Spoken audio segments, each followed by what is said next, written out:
الرحيم مالك يوم الدين إياك نعبد وإياك نستعين اهدنا الصراط المستقيم صراط الذين أنعمت عليهم غير المغضوب عليهم ولا الضالين آمين. InsyaAllah kita sambung muka surat 13 dalam nota surah As-Saff ayat 6.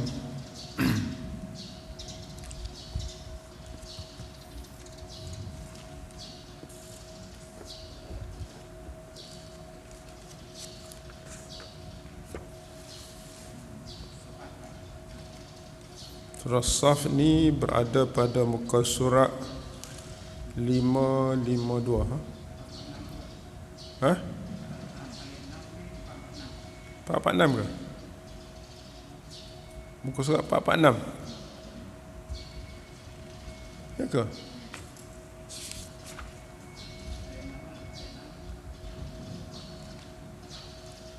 Safat. Bukan Safat, Saf. 552. Okey, 552. Ni Safat. Tapi dia adik-beradik dia aja. Safat kan. Kalau Saf ni Safat ni orang yang duduk dalam saf dia panggil Safat. Kalau Saf dia panggil Saf. Safat orang yang sentiasa berada dalam saf.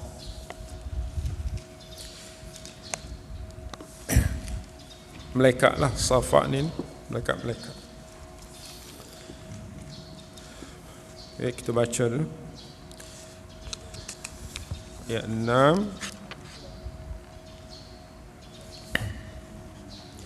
A'udzu billahi minasy syaithanir rajim.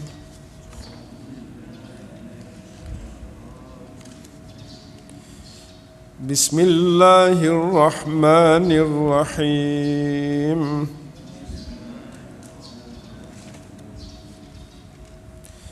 Wa idh qala Isa ibn Maryam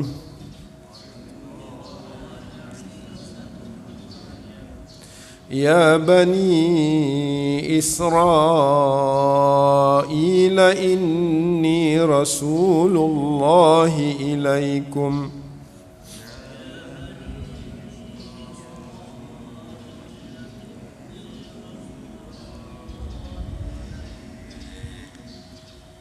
مصدقا لما بين يدي من التوراة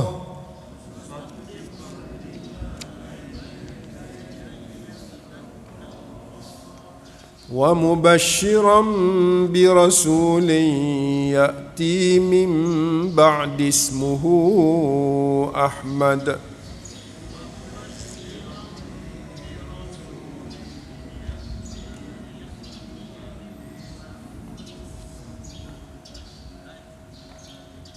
فلما جاءهم بالبينات قالوا هذا سحر مبين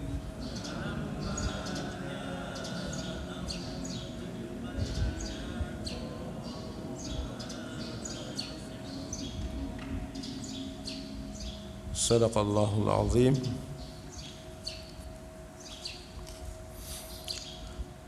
أعوذ بالله من الشيطان الرجيم. بسم الله الرحمن الرحيم.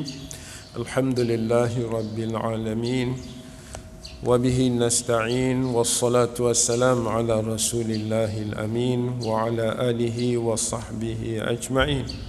اللهم ربنا اشرح لنا صدورنا. Ya Allah, ya Tuhan kami, lapangkanlah dada kami sekalian.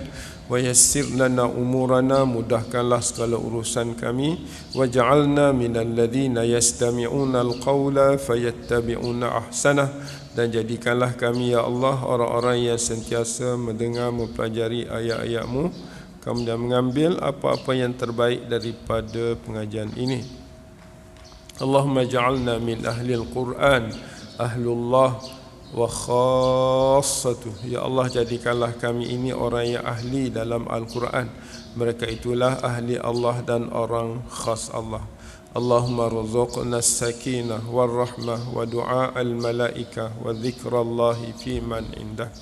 Ya Allah, kurniakanlah kepada kami tenang hati kami dalam majlis ini, sempurnakanlah rahmat-Mu ke atas kami, sertakanlah bersama kami para malaikat mendoa dan mengaminkan doa-doa kami. Juga ingatan-Mu ya Allah kepada kami, khususnya dalam majlis-majlis-Mu bersama para malaikat. Allahumma shfi mardana wa mardal muslimin. Ya Allah, kesembuhkanlah siapa jua yang uzur sakit yang ada dalam majlis ini, keluarga kami dan kaum muslimin muslimat seluruhnya. Allahumma hab lana hukma wa alhiqna bis salihin. Ya Allah, yang Tuhan kami, anugerahkanlah kepada kami hikmah, iaitu ilmu yang memahamkan kami dunia dan akhirat, dan masukkanlah kami di kalangan hamba-hamba-Mu yang saleh. Allahumma rabbana atina min ladunka rahmah wa hayyi' lana min amrina rasyada. Ya Allah, yang Tuhan kami, kurniakanlah kepada kami dari sisi Engkau rahmat-Mu, kemudian Engkau bantukanlah kami dalam semua urusan kami, jalan petunjuk Engkau. Amin ya rabbal alamin. Alhamdulillah. Ayat 6 Allah berfirman, wa idh qala Isa. Wa idh dengan makna wadhkuru idh, dan ingatlah kamu kisah, satu kisah. Wadhkuru wa idh maknanya sebelum idh itu wadhkur ataupun wadhkuru, dan ingatlah kisah ini, iaitu ketika berkata Isa, ketika berkata Isa ibnu anak Maryam. Sebab tu kita berhenti situ. Wa idh qala Isa ibnu Maryam. Apa kata dia? Ya bani Israel. Ya wahai bani, kata ganda daripada bin bani, bin abna ataupun bani, keturunan Israel. Israel ialah bani keturunan Nabi Yaqub. Israel ialah nama Nabi Yaqub. Inni Rasulullah, sesungguhnya aku. Inni itu ada dua kalimah, inna campur ana, jadi inni ataupun inna campur ya, yang makna saya punya. Sesungguhnya saya Rasulullah, utusan Allah, ilaikum, kepada kamu. Berhenti situ. Jadi Isa berkata, wahai Bani Israel, sesungguhnya aku utusan Allah kepada kamu. Kemudian dia cerita pula keadaan dia. Sekarang ni kita dah dia itu Rasulullah kepada Bani Israel. Yang kedua, tujuan dia datang diceritakan musaddiqan lima baina yadayya minat Taurat. Satu, selain dia itu Rasul Allah kepada Bani Israel, dia juga menyambung. Musaddiq ni membenarkan, lima baina, bagi apa di antara dua tangan saya, minat Taurat, daripada Taurat. Maknanya dia menyambung tugas Nabi Musa. Selepas Nabi Musa, dialah sambung. Tanda dia sambung ialah dia musaddiqan, dia membenarkan.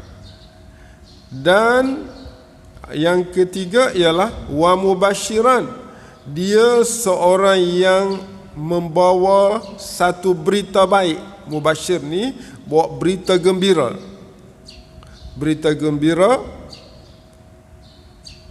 birasulin, dengan seorang rasul, ya'ti, akan datang, min ba'di, selepas aku, ismuhu, nama dia Ahmad.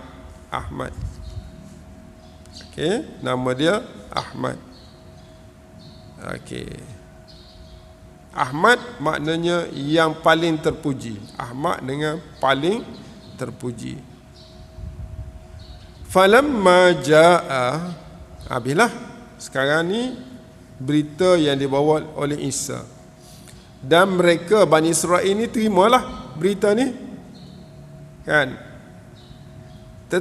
Mana sebelum Rasulullah Nabi kita sallallahu alaihi wasallam datang, dia terima. Dia tak tahu lagi Ahmad tu daripada keturunan mana, dia tak tahu. Sebab itu dia terima. Tapi falamma, maka tak kala ja'ahum, telah sampailah kepada mereka bil bayyinat, dengan bukti-bukti yang jelas. Ja'ahum, sebelum bil bayyinat tu ada perkataan ja'ahum Ahmad ataupun Muhammad. Ja'ahum, falamma ja'ahum Muhammad ataupun falamma ja'ahum Ahmad, hak dia sebut ismuhu Ahmad tu, maka tak kala datang kepada mereka Ahmad, yakni Rasulullah sallallahu alaihi wasallam, datang bukan sekadar datang biasa, datang dengan bil bayyinat, dengan fakta, dengan bukti-bukti yang jelas. Makna tak boleh nak argue dah, tak boleh nak ingkar dah. Tapi bagi Bani Israel ni, mereka lain. Qalu, mereka berkata, Bani Israel itu berkata apa? Hadza sihrum mubin, ini sihir. Hadza, ini Ahmad ni, Ahmad yang datang daripada bangsa Arab ni sihir, dia kata. Bani Israel pun sebut sihir kepada Muhammad sallallahu alaihi wasallam, kerana tak patut Allah utus Muhammad dari orang Arab ataupun bangsa lain selain daripada bangsa Bani Israel. Ini tak patut. Okey. Sedangkan Isa tu pun bukan Bani Israel. Isa bukan Bani Israel. Kan? Isa bin Maryam bin Imran, ada kod lain. Katanya daripada keturunan Nabi Nuh alaihissalam. Jadi sebab apa kita kata Isa itu bukan Bani Israel? Antara hujah yang disebut oleh ulama ialah di ayat di atas tu, wa idh qala Isa bin Maryam ya Bani Israel. Biasanya kalau Rasul itu daripada kaum itu sendiri, dia tidak kata ya Bani Israel, dia akan kata ya qaumi, wahai kaumku. Nah, dia akan kata ya qaumi, wahai kaumku. Di sini dia tak kata ya qaumi, dia kata ya Bani Israel. Macam saya mari sini, saya bukan orang Gombak, saya kata ya Bani Gombak, kan? Tapi kalau saya di Kelantan, ya qaumi, wahai kaumku. Orang Kelantan, ya qaumi, tak kata tak. Sebab saya daripada kaum yang sama. Gitulah. Jadi antara hujah kenapa di sini bila ketika Isa berkata ya Bani Israel, dia tak sebut ya qaumi, kerana Isa bukan daripada Musa, bukan daripada Bani Israel. Itu. Baik, dalam ayat ni di mana cerita tentang Nabi ialah pada wa mubasyiran bi rasulin. Kita punya tajuk ialah wa mubasyiran. Maknanya Nabi Muhammad sallallahu alaihi wasallam telah pun dimaklumkan oleh Allah tentang kedatangannya sebelum datangnya Nabi, pada zaman Isa lagi. Jadi tidak patutlah Bani Israel ini menolak, tetapi kerana mereka dengki, itulah punca dengki ni bahaya. Walaupun benar, dia akan menolaknya. Okey. Boleh, ada tadi kita sebut kenapa disebut Bani Israel.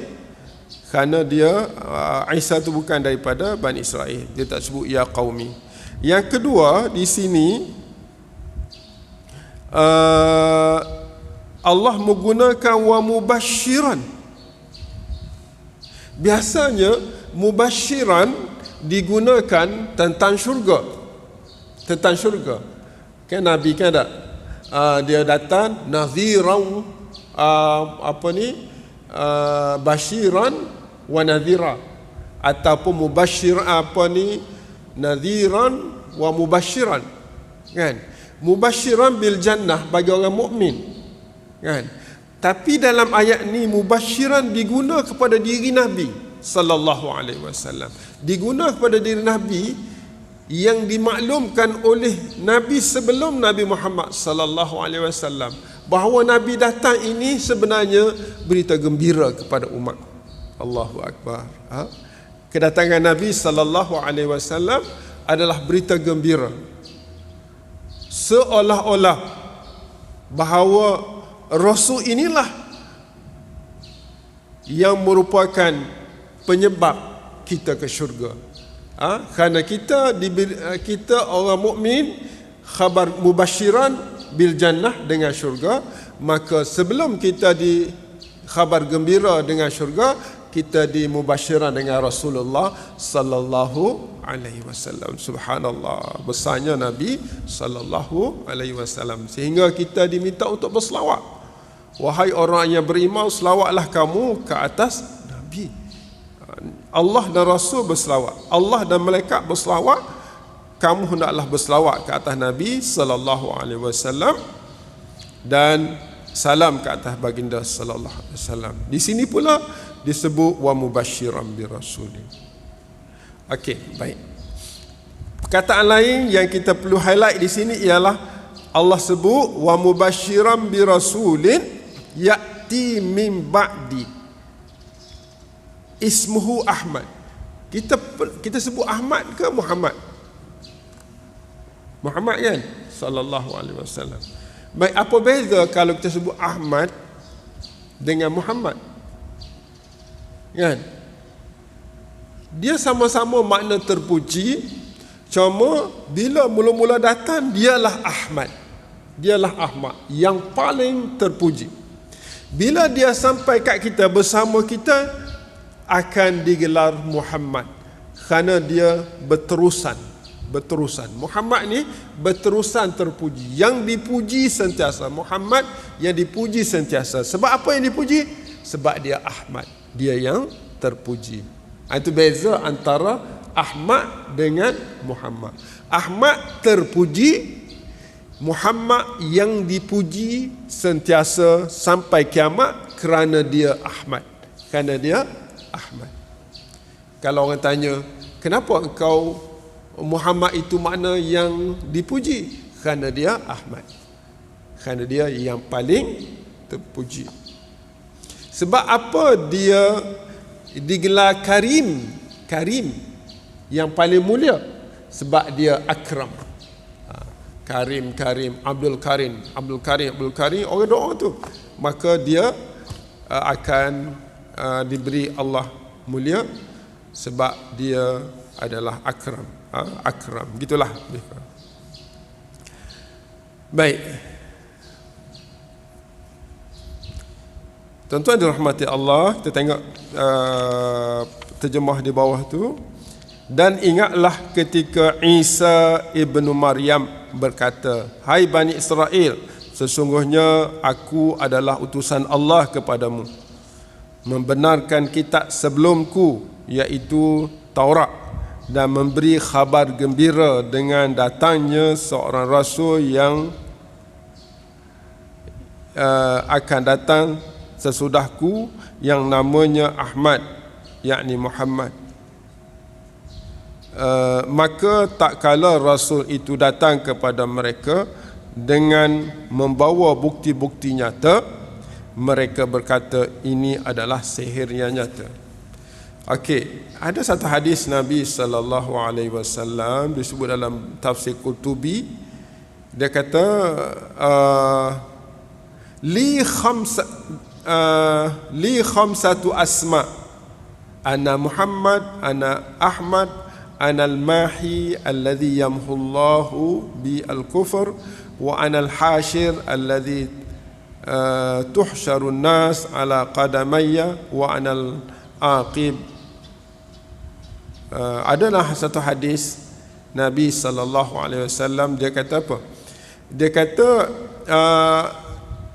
li khamsatu asma, saya mempunyai 5 nama. Saya mempunyai 5 nama. Satu Muhammad, satu nama Muhammad.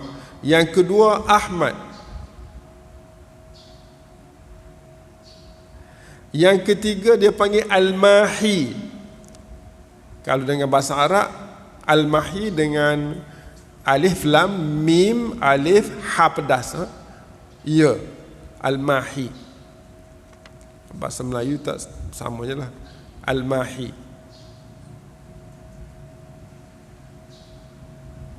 Al-Mahi ni makna alladhi yamhullahu bi al-kufra, Allah melepaskan dengan sebab aku kekufuran. Al-Mahi ni yang terselamat daripada kufur dan syirik. Yang keempat nama dia Al-Hashir. Al-Hashir, wa ana al-hashir. Ha pedas, alif shin ra, Al-Hashir. Alif lam ha alif shin ra, Al-Hashir. Apa makna Al-Hashir? Al-Hashir maknanya alladhi tuhsyarun nasu ala qadamayya, iaitu Rasul yang akan dibangkit manusia pada masa dia, ataupun saat ala qadamayya, di atas 2 kakiku. Makna saat dibangkit ni dengan salah satu maknanya dengan kedatangan ataupun kebersamaan Nabi sallallahu alaihi wasallam pada waktu itu, waktu dibangkit itu. Yang kelima nama dia Al-Aqib. Al-Aqib, alif lam ain alif qaf ba, Al-Aqib, alif lam ain qaf ba, Aqib. Maknanya Muhammad 1, 2 Ahmad, 3 Al-Mahi, 4 Al-Hashir, 5 Al-Aqib. Al-Aqib maknanya yang membawa akibat, yang memberi akibat kepada orang yang derhaka kepada dia, merugi. Al-Aqib ni yang akibat, maknanya yang memberi keburukan ataupun kebaikan. Kalau taat dia dapat kebaikan, kalau derhaka dia dapat keburukan. Akibat ni balasan. Falamma ja'ahum bil bayyinat qila Isa Muhammad sallallahu alaihi wasallam qalu hadza sihrun mubin. Tak adalah. Baik. Apa lagi yang kita nak di sini? Kesimpulan daripada ayat ni ialah Allah Subhanahu wa taala minta kepada Nabi baca kisah Isa kepada Bani Israel dan kepada orang Arab Mekah dan kita semua. Kisah ni perlu disampaikan kepada sama ada Bani Israel itu sendiri ataupun orang Arab Quraisy ataupun sesiapa yang ada di bumi ini, bahawa Isa itu anak Maryam itu adalah utusan Allah, satu. Yang kedua, dia adalah musaddiqan lima, dia adalah penyambung kepada apa yang disampaikan oleh Musa. Okey. Yang tiga, dia juga pembawa berita gembira kepada umat selepas dia, bahawa umat selepas Isa itu adalah umat yang akan didatangkan kepada mereka Rasul, nama dia Ahmad, yang digelar Muhammad. Okey. Kemudian tak adalah waktu penafian, penolakan lah. Falamma ja'ahum, penolakan Bani Israel terhadap kerasulan Rasulullah sallallahu alaihi wasallam. Makna di sini cabaran yang dihadapi oleh Nabi sallallahu alaihi wasallam, dalam masa yang sama sokongan yang diberi. Cabaran ialah orang Bani Israel tolak Nabi. Sokongan ialah Nabi Isa menyokong walaupun Nabi Muhammad belum diutuskan lagi. Habis itu. Maknanya kita, kalau kita dalam isu ni, kalau kita nak sampai dakwah ginilah kita hadapi seperti mana Rasul. Kita kena bawa apa, kita sebagai pendakwah, kita kena bawa apa yang Nabi buat, musaddiqan, dan kita beri khabar gembira dengan syurga. Tapi mungkin kita berdepan dengan cabaran-cabaran seperti mana Nabi Muhammad sallallahu alaihi wasallam berdepan. Maknanya nilai itulah. Maknanya kita kena ikut Nabi lah, musaddiqan bi rasulih. Kemudian orang yang baik, orang yang taat, kita beri khabar gembira dengan syurga, dan orang derhaka kita beri ancaman dengan neraka. Kemudian kita akan berdepan dengan ujian. Ingatlah ujian itu pernah dihadapi oleh Rasulullah sallallahu alaihi wasallam. Baik, kita tengok satu ayat lagi kalau sempat. Ayat muka surat 14, surah Jumaat, surah Jumaat ayat 2. Huwallazi ba'atha fil ummiyina rasulan. Dialah Allah yang ba'atha, telah mengutus. Ba'atha dengan makna mengutus. Fil ummiyin, di kalangan orang yang buta huruf. Yang buta huruf ni tak boleh baca, tak boleh menulis. Rasulan, seorang rasul. Dan rasul ni dia utus fil ummiyin, pada kalangan bangsa Arab.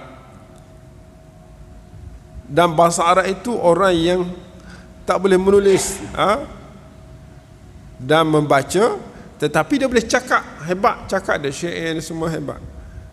Sebahagiannya tak boleh, termasuklah Nabi, dia panggil ummi.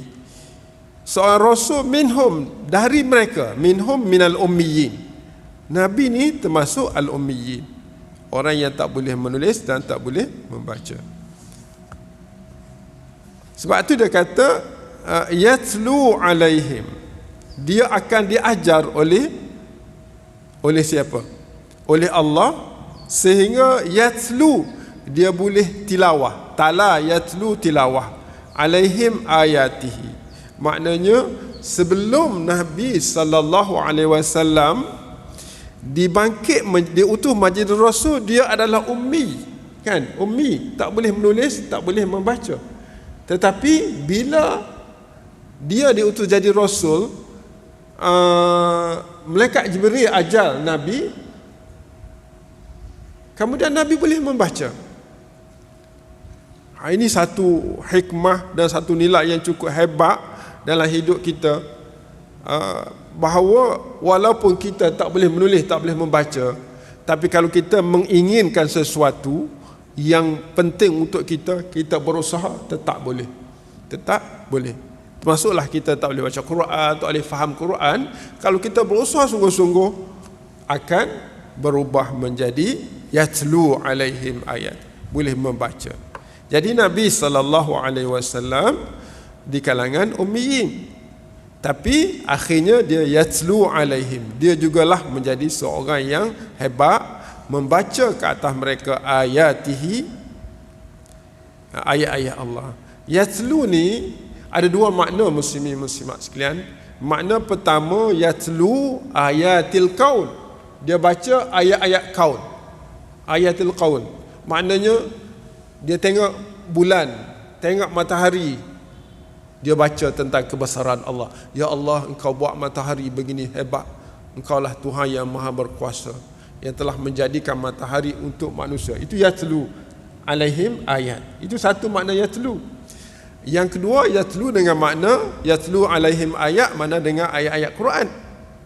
Gitu. Dua makna. kita kata gini, kita pergi, okey, kau baca sekarang ni politik hari ni, kau baca macam mana? Jadi video kita gunakan, kau baca, saya nampak, dia cakap, dia baca melalui pergolakan, suasana-suasana yang berlaku, gitu. Kemudian Nabi juga sallallahu alaihi wasallam wa yuzakkihim. Yuzakki ni tazkiyah, membersihkan, zakat, daripada zakat tu. Jadi yuzakki, menzakatkan mereka, makna membersihkan mereka.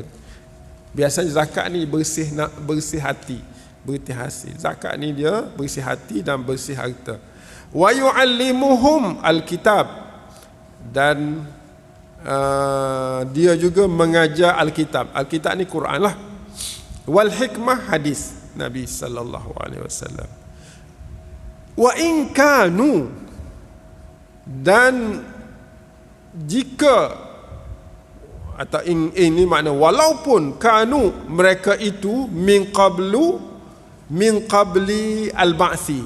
Min qablu makna min qabli al-ba'thi, sebelum kedatangan, sekalipun mereka itu adalah sebelum kedatangan kebangkitan Nabi Muhammad sallallahu alaihi wasallam, lafi, benar-benar mereka itu, orang Arab tu loh, al-ummiyin tu, fi, berada di dalam dhalalim mubin. Tak kisah zaman ni, kalau kita berada dalam kegelapan pun tak apa, yang penting kita nak belajar, nak berubah.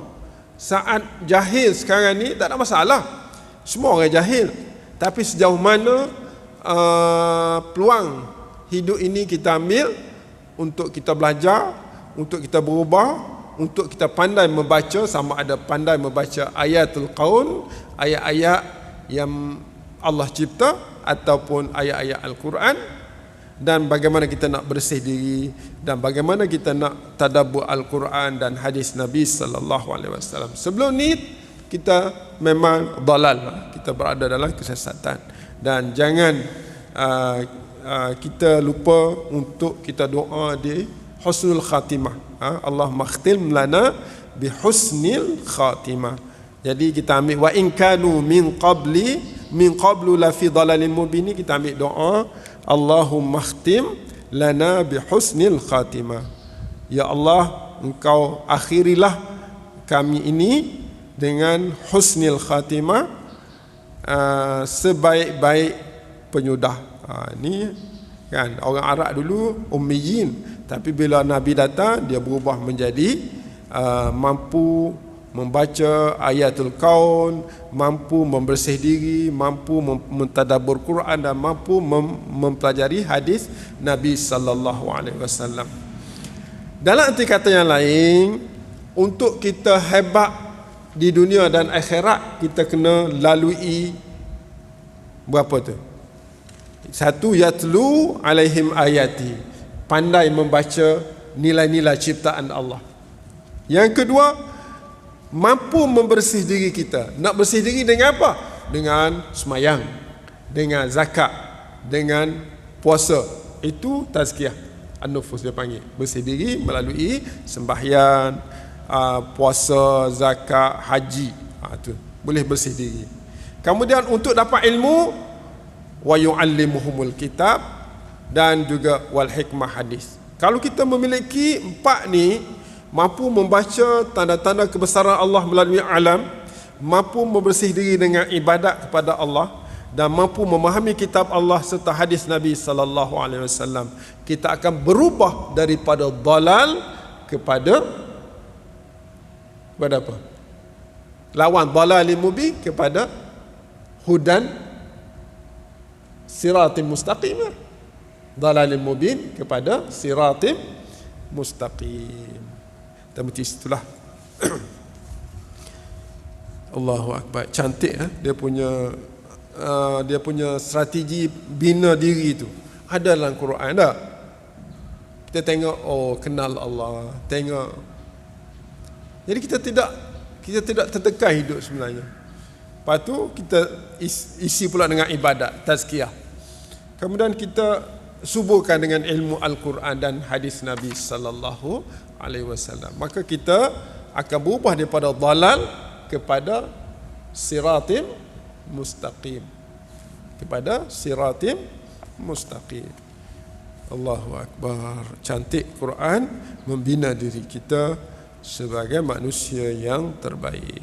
InsyaAllah besok kita sambung ayat 4. Dzalika fadlullah yu'tihi man yasha. Dia ada kait-kait tu, tak apalah, esok kita insyaAllah kita cuba kaitkan antara ayat 2 dengan ayat 4. Sekadar itu, subhanakallahumma bihamdika asyhadu an la ilaha illa anta astaghfiruka wa atubu ilaik. Subhanakallahumma bihamdika asyhadu an la ilaha illa anta astaghfiruka wa atubu ilaik. Subhanakallahumma bihamdika asyhadu an la ilaha illa anta astaghfiruka wa atubu ilaik. Bismillahirrahmanirrahim. Wal 'asri innal insana lafi khusr illa alladhina amanu wa 'amilus salihati wa tawassaw bil haqqi wa tawassaw bis sabr. Tuan-tuan boleh buat motivasi dan melalui ayat ni boleh buat motivasi. Contohnya strategi membina generasi orang kata Rasulullah, generasi Rasulullah, melalui pembelajaran yatlu alaihim ayati, pembelajaran akidah yang mantap.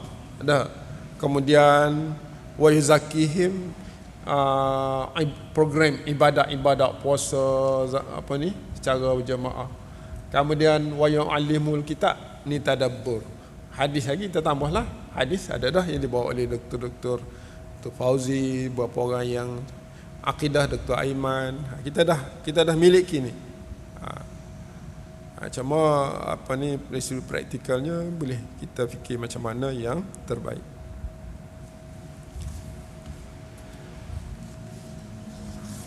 Wallahu a'lam.